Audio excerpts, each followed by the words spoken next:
All right, so let's get going. The first thing I'm gonna do, I actually have a couple copies of OBS running, and one of them obviously is doing all the legwork behind the scenes, and then I can pop in here, hopefully, and you'll see the little spinner thing can go away, and we can make that fade out too. And then there's just little old me sitting in the corner here. We're gonna, get into playing around with it, OBS.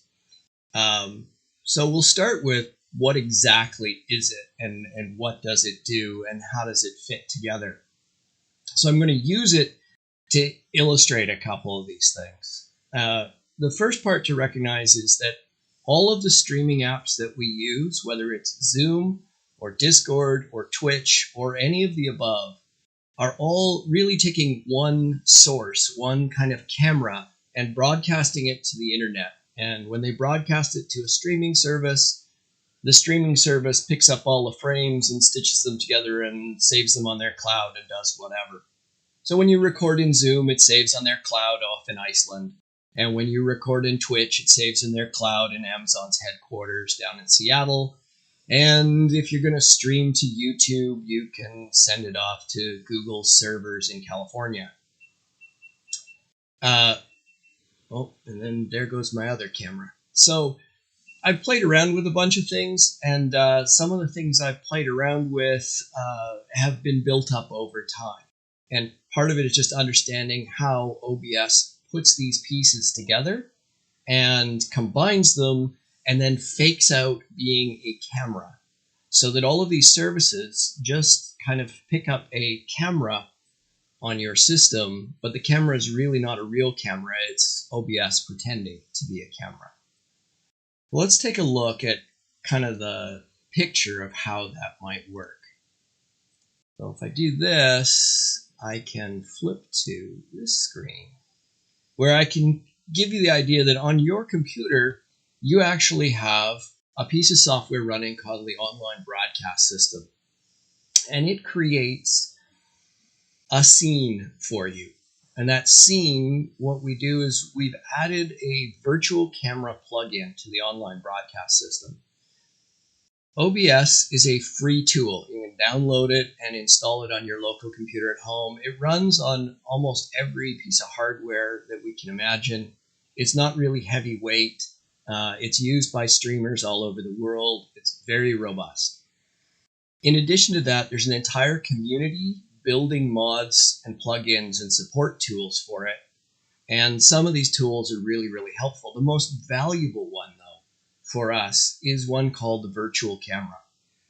I'm using it right now, and the virtual camera is so valuable that we've convinced the VFS IT people to install not just OBS, but OBS with the virtual camera on every school computer, virtually in sound design, digital design, game design, programming, and probably all the VR and AR machines as well, because they're all pretty much the same image.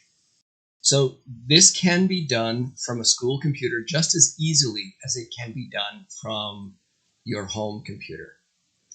What OBS does is it takes a number of sources into its streaming system.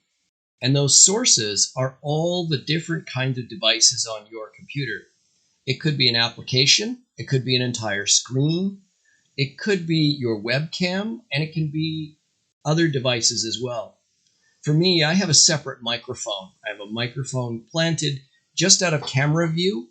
You can't see it right here, but again, when I show you the behind the scenes stuff, you will. And that microphone is placed specifically closer to me than my keyboard, so that my keyboard doesn't get picked up by the microphone, only my voice.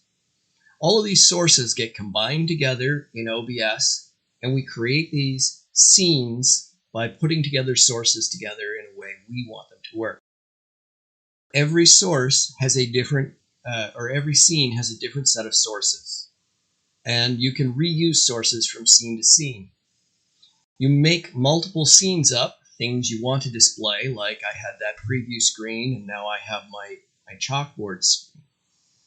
And you can flip between these sources live so that you can decide that, if I'm going to go just talk to me, I get a nice crossfade between.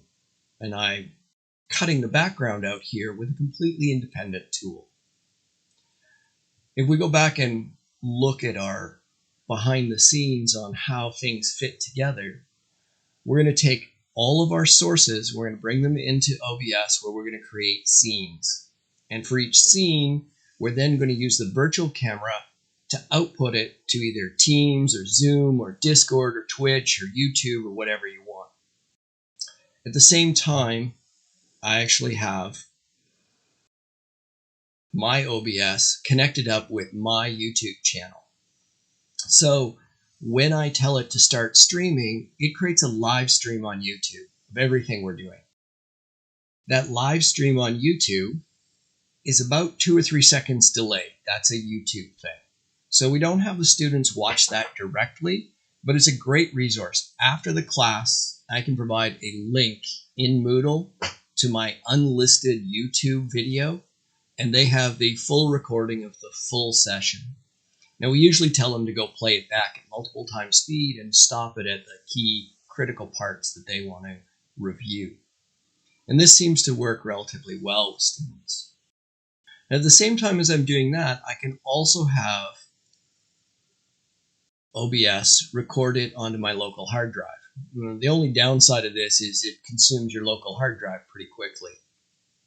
But this is effectively making a recording that we can run, and we can bring that recording into whatever video edit tool we want later if we want to have complete control over it. Different instructors choose different methods.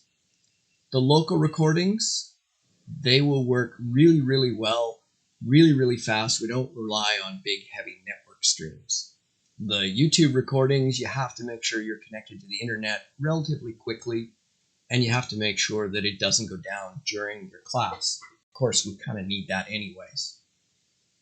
So that's kind of the overview of what OBS looks like and does theoretically. Now is probably a good time for us to go take a look at what OBS really looks like. And if I fire up my camera again, my other camera, we can take a look at how I've got things set up, which might be a little bit more extensive than some folks do. We'll pop that out of the way. And what you see here is our OBS default scene.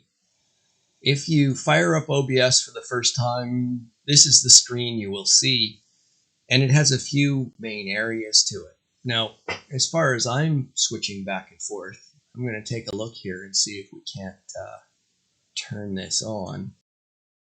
Oh, there we go, although it's a little weird on the stretch.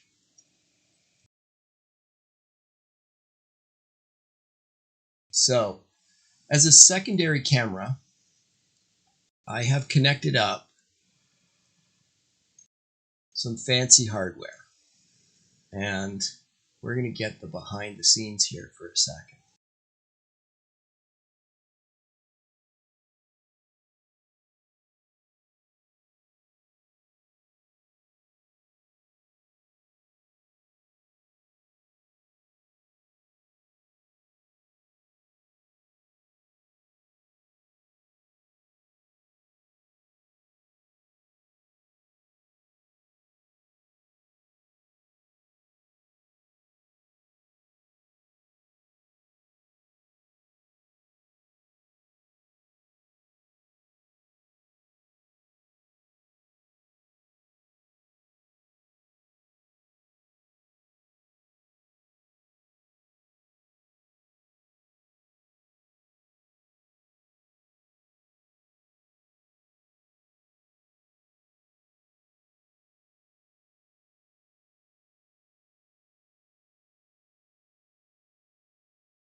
And we can control the scene entirely.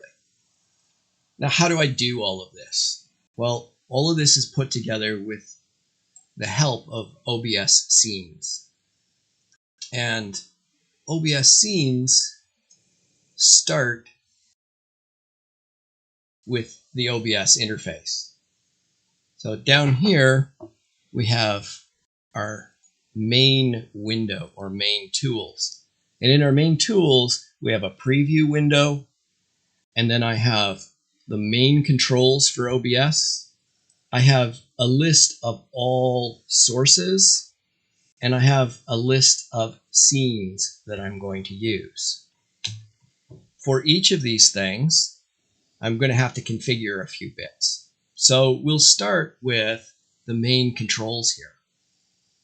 And the main controls, this set of tools right here, is what controls streaming to YouTube.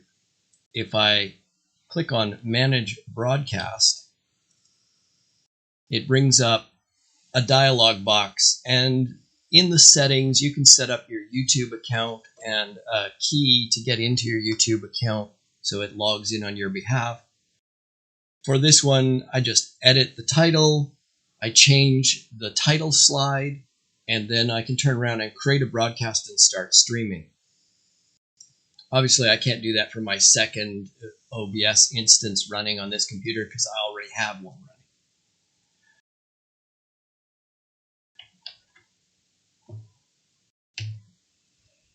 The start recording switches its label to start recording, stop recording, and it lets you record locally. You can choose which part of your hard drive you want to do that. The replay buffer is kind of a neat feature. It's designed by gamers for gamers, and that replay button gives you a hotkey that you can press, and it creates a snapshot. And what OBS is doing in the background is it's recording the last 30 seconds of whatever you're streaming. And after it's finished that 30 seconds, it just rolls over it again and again and again and again. And at any point, if I hit the right hotkey, OBS will take a snapshot of that video. Now, this is, again, something by gamers for gamers. Something interesting happens in a game. They press a hotkey right away, right after it happened, and the last 30 seconds of whatever was streamed is recorded. The button beneath that, the virtual camera here, is the thing we want to use. We have to make sure we click that button and turn the virtual camera on before anything happens. That virtual camera will then show up as one of the inputs. When you configure Zoom, you get to say, where exactly am I going to stream this to? If I go and look at my Zoom settings, which I think I can do,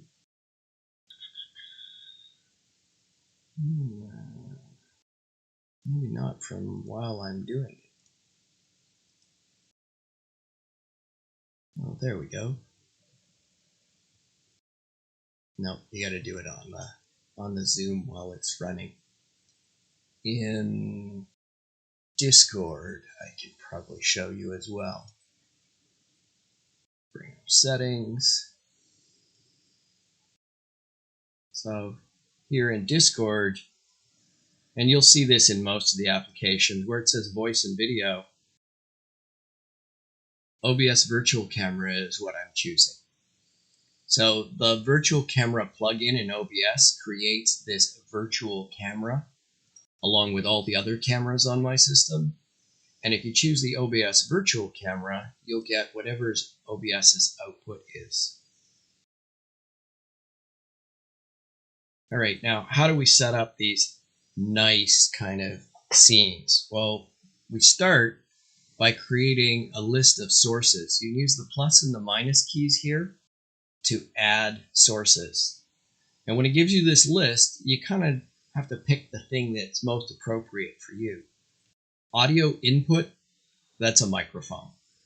Audio output, that's taking the speaker jack. So you might create an audio input capture. That would be a separate microphone if you have a separate microphone. Browser, when you choose browser, it wants a web page. It doesn't actually want your browser. So we don't choose the browser very often. The display capture, we absolutely will do. And if I want to capture a display, I choose the display capture. I give it a name, bottom screen, and go OK. And then I get to pick which display I want to pick. So let's pick this guy. And once we pick that guy, we can then add it as a source. What other sources can we add?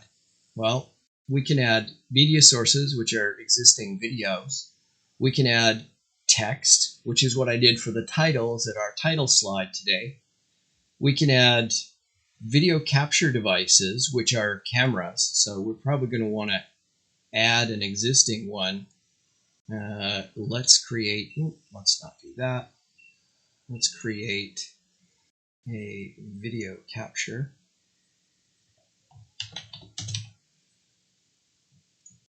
And when you do, you choose which camera you want to capture. Now, in this particular case, again, I have 2 OBS scenes running. So the cameras are in use. It's not going to let me pick those cameras to use. I wonder if I can do that. Oh, look at that. That's interesting. So there's a scene that we have. Now, all of these sources listed here go into the scene. We can rename the scenes.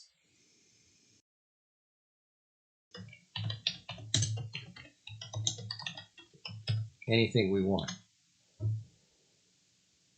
And all of these panels and tabs you can drag and move around and change the size of. Right? And when we get in here, you'll notice I've got these red bars around the edge. I've selected the bottom screen. I can take that bottom screen and I can scale it.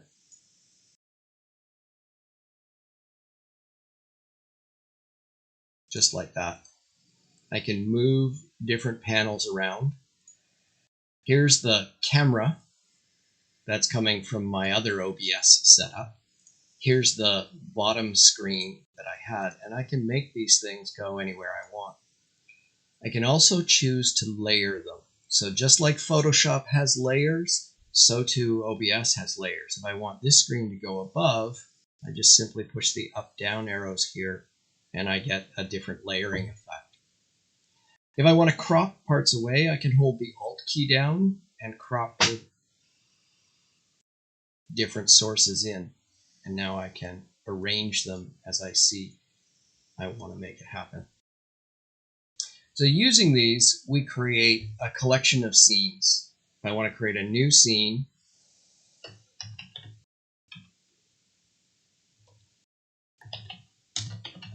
say camera only, then I get to add the sources to that. And in this case, maybe let's say I'm going to take the video capture source again, and I'm going to add that same camera 1. So now that's just this whole scene. Nested inside, nested inside, nested. So that's the long and short of how to build OBS scenes and how to add sources to your OBS scenes. Probably the next and most interesting thing is to flip away from, say, the default scenes and go take a look at some of the ones that I have put together.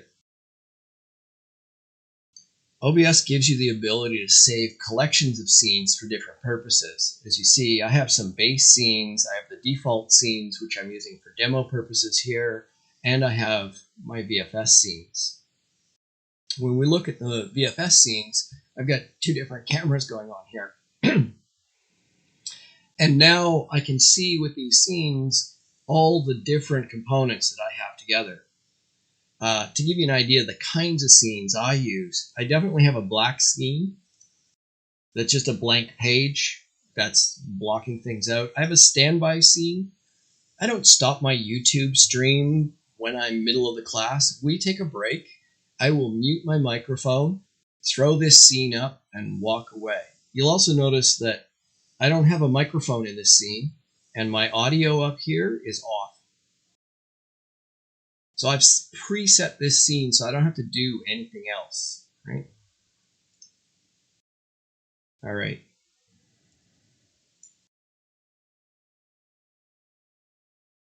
What other scenes do I have in here? Well, I have my behind the scenes camera. This has got every screen and every app on there. And sometimes people wonder, what's it like as the instructor? What do you see in terms of what I've got going on? I'm fortunate that I have a reasonably good setup here where I have my main monitor in front of me. You can kind of see if I go back to my main scene here, pull it back a bit.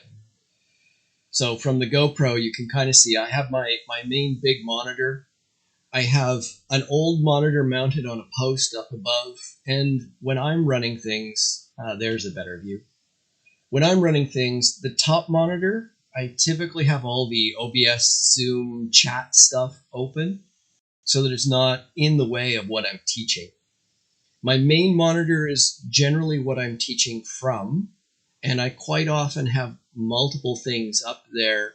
I'll often have, say, a separate browser tab over here that's running our slides for the day, and I'll have a separate source in OBS for my slides. Watch the GoPro go nuts there. In addition, I can also turn around.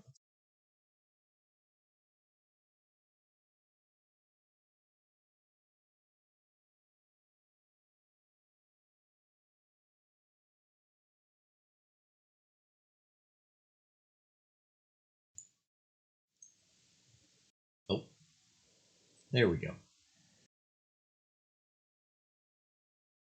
There, that's a better view.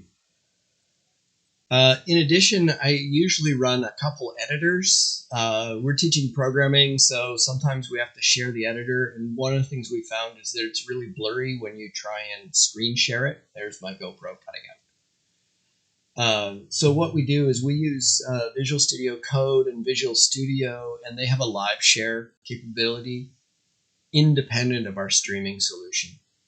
So if you're running Visual Studio and I'm running Visual Studio, I can set up a live share where you can, in your Visual Studio, follow along the code or the text that I'm working with. Other scenes I have in here, I have my tablet screen. I have a Cintiq down below in front of me, which is what my drawing tablet is.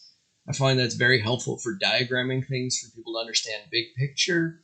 And also when we're working with interfaces like Unity and Unreal, I can put those applications on my lower screen and then get my little pen out and say, look, the menu item's here, go hit this. This pop-up will happen. I have a couple other custom scenes set up for debugging stuff where we're showing multiple screens at the same time, and we get a lot of the this kind of a look going on. Right? Now, if I minimize this and shut it down, you can start to see some of the true kind of massive stuff that's going on behind here. Let's see if I can turn that GoPro on again.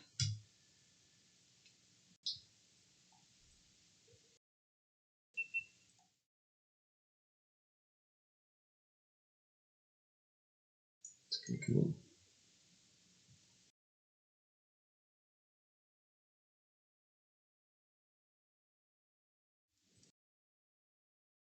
It'll eventually pop in.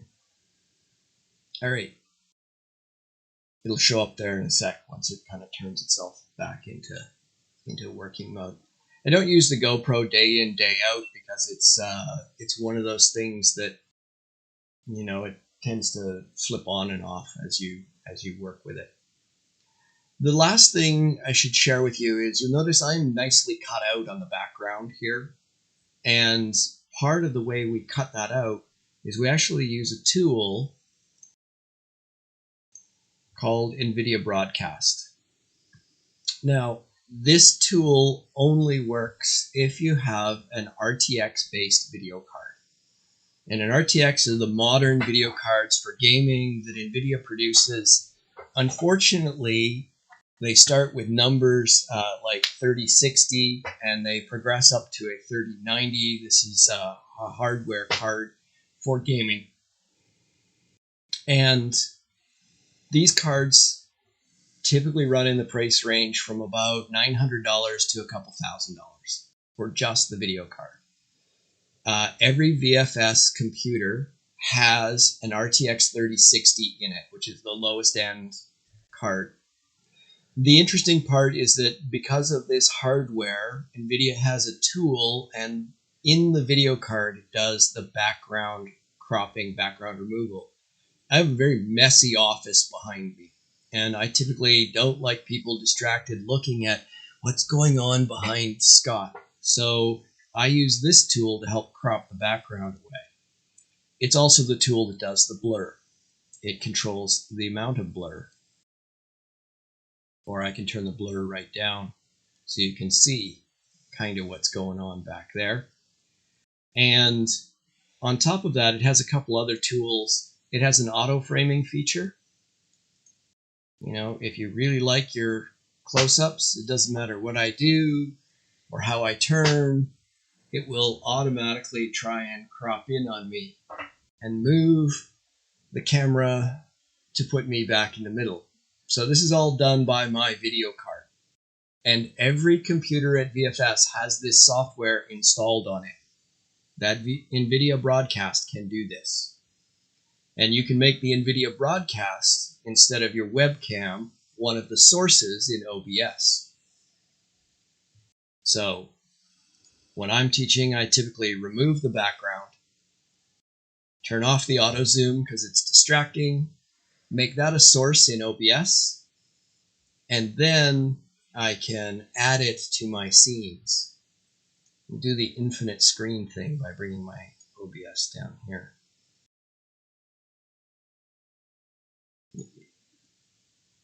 Oops.